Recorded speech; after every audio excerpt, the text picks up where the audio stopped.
Hello there guys, it's Stephen here back with another video on a very cold Wednesday evening in Manchester. But I'm here today to talk about Manchester City Football Club because that's the kind of stuff that warms us all up. I'm going to talk today about Raheem Sterling and a potential new contract for our superstar. But before I do that, as you probably know if you're a fan of this channel, I have partnered recently with The Athletic, which is the new home of football writing. It's an incredible app that I proudly purchased myself and got a subscription long before they approached me about this partnership, which is always typical, but I'm still proud to be a subscribe because it's absolutely fantastic. It has, as I said, it's the new home of football writing. It has the best coverage of Manchester City that you will find anywhere online with a team of world-class writers, including a friend of mine, Daniel Taylor, Sam Lee as well, that you know, and the likes of Michael Cox, Jack Pitt-Brooks, Rafa Honigstein, and absolutely loads more. And it's completely ad-free, no pop-ups or anything like that. And you can get 50% off right now, so it works out about £2.50 a month if you go to athletic.co.uk/esteemed Kompany for loads of quality content, as you can see online right now as well,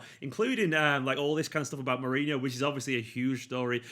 Blew my mind when I saw that when I woke up this morning. I think it blew everyone's mind as well. You can see loads of fantastic analysis from loads of top quality writers over there, and also this stuff about Manchester City where you've got like Chelsea and how they missed out on signing Sergio Aguero from Simon Johnson.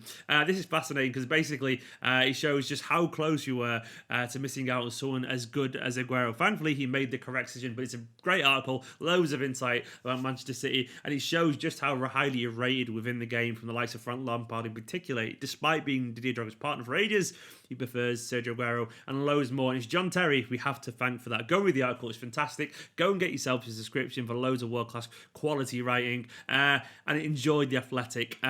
Guys, today we're going to talk about Raheem Sterling because our superstar, apparently we're already in talks with him about a new contract, which is just absolutely mind-blowing. You've got to bear in mind it was only 12 months ago that he actually signed a new contract in the first place, but allegedly they already wanted to extend his contract, and this is according to plenty of sources in the press. His current contract still takes him up to 2023, but so we've got absolutely loads of time left. But I think City are very, very much aware of how much Raheem Sterling's stock has risen very recently. He's become absolutely world-class, and his stats put him ahead of the likes of Lionel Messi. Genuinely do, they're that good. He scored 18 goals for the country this season so far, and he's very much amongst the elite in European football. We all know how good he is. I think it's absolutely insane to see how much this guy has risen and risen and risen and become such a superstar. I know we've had that kind of Joe Gomez stuff recently, which is a little bit unsavory, but it shows no sign of slowing down his monumental rise. And now apparently, according to loads of kind of research on Twitter, he's the most marketable player in football in the world at the moment, with deals with Nike, Gillette, and massive, obviously, FIFA adverts, all that kind of stuff. He's basically absolutely huge. To be offered a new contract already for around 300 grand a week, according to some reports, despite only signing one 12 months ago, I think it shows how much City realise this guy has an incredible amount of potential, even at his current age, even in the fact that he's a young still. We forget how good he is and how young he actually is. He's got so much room for improvement. I think it is a big thing to show this kind of trust in someone like Stin. We know that he knows that we trust him, but to show once again that we will reward him for getting better and better and better. And I think, as I said in yesterday's video, which go and watch if you after this one if you want to, we are in a period of transition, so the more we can do to tie down players like Raheem Sterling, even though he's already tied down, tie him down further, the better we're going to be in the long run. He's an absolute superstar, and his status is changing within the game, and I think he's becoming more of a leader as well. He's growing up, of course, and he's still got way to go on that front. We all do, to be honest, to an extent. But he's becoming more of a statesman for this squad. He's becoming more of a senior figure, and as he gets older, you want him to stay around here. Now, there's obviously some people who say he wants to go to Spain at some point in the future. Duncan Castles, we can laugh at that reference, but he does tend to get a lot of stuff right. He does tend to know things. And I think it's not just Duncan Castles that reported this as well. There's a lot of people that said in general that Sterling does at some point fancy playing in Spain. I can understand that. That's always been an appeal for a lot of footballers because, well, I guess the weather's amazing for one. And Barca and Real in particular have always been these two clubs that have that global superstardom sense of it. And I think we have to do everything we can to show the likes of Raheem Sterling that we can pay the same wages they can. I think we know that anyway, but we can really keep them away from the claws of these clubs.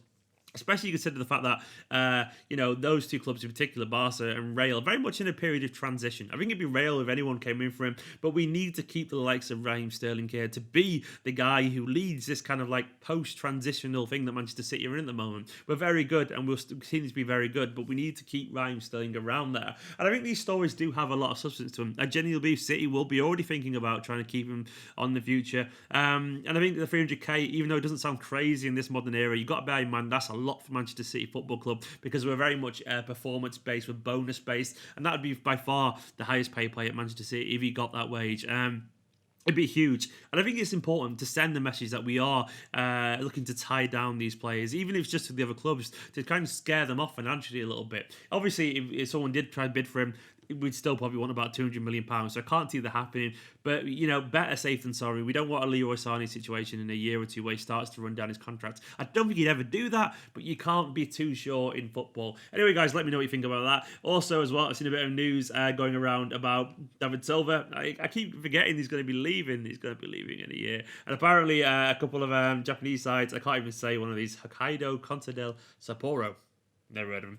And Vissel Kobe, that's the one who were initially linked to him. Apparently, they're both thinking about signing him, and they'll make a big effort to secure his services next year. I would like to see David Silva go to Japan.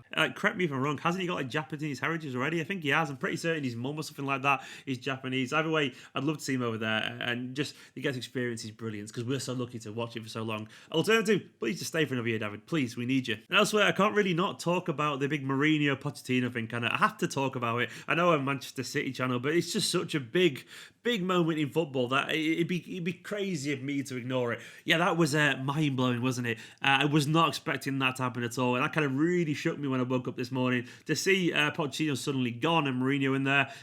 Initial quick take on the Mourinho thing. I'll get on to Pochettino in a minute. Mourinho there. That could work. It could work. It could also be a terrible decision. I think that's going to be either it's going to go up in flames in a good way or in a very bad way. It's going to be really good or awful. I don't think there's any middle ground here. I think it's going to be that explosive. I've been saying when I just chatted about football in general that I've always felt Mourinho does better when he's got a bit of an underdog status. And I think after like Porto, Spurs are probably going to be the biggest underdogs he's ever managed. Like Inter were a bigger club at the time, definitely. Real Madrid, obviously. United. Spurs are actually a bit of an underdog on this front, and I think he would quite enjoy that. I think he'll quite enjoy basically low expectations. I mean, as low as it can be, because Mourinho still brings high expectations, of course, but I think he'll enjoy trying to stick it to the slightly bigger clubs, and it could be the kind of motivational factor that he needs to get everyone on his side. Having said that, nothing suggests that this is a Mourinho kind of move in general. Like, he's a man who wants to be able to spend money, and Daniel Levy is a guy who's famously tight with the purse strings and won't sanction lots of money signings, all that kind of stuff. So it seems very strange on that front, but it's fun, it's kind of fun.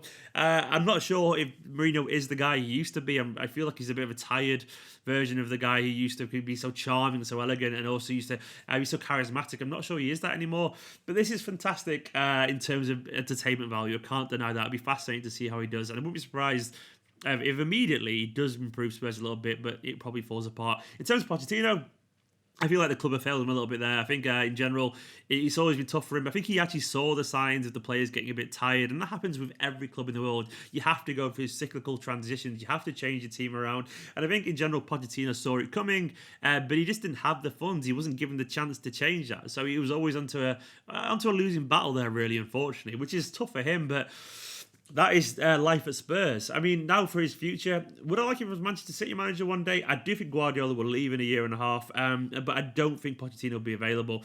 My gut instinct is that it wouldn't quite work at City, but that's kind of illogical. I mean, everything suggests it probably could work. That's just a weird gut instinct that sometimes you get when things don't feel right for whatever reason. But Pochettino is clearly a manager who likes good football. He's clearly a manager who likes his teams to press and keep the ball and all that kind of stuff. Not to the extent that we do, of course, but it's cut from a relatively similar cloth. I mean, they're both like disciples of Bielsa, Guardiola, Pochettino, so they both have that very same principle. Pochettino, if he was here, I'm sure he would have earned it for one. He would have earned a chance to do something with a big budget, which he's never had before. And I'm sure he'd do pretty well. I've said a billion times before, I think life will be poorer after Guardiola leaves regardless. But Pochettino is a man who deserves a big job, a bigger job than Spurs anyway. Spurs are obviously a big club, but Manchester City are a bigger club these days, and that's unquestionable. Sorry, Spurs fans, if you're watching this. And the funds would give him the chance to improve the squad and all that kind of stuff. It'd be interesting to see. Maybe he'll hang around, but I think he'll be in a job by then, well into a job by then. So we'll see where he goes. But that's some thoughts on that. But anyway, let me know what you think on Sterling and all that kind of stuff. Go and download The Athletic. It's a new home of football writing with a team of world-class writers. You can get it for about £2.50 a month, 50% off now at theathletic.co.uk/esteemed company. Subscribe, like, comment, all the usual stuff, and I'll see you very, very soon.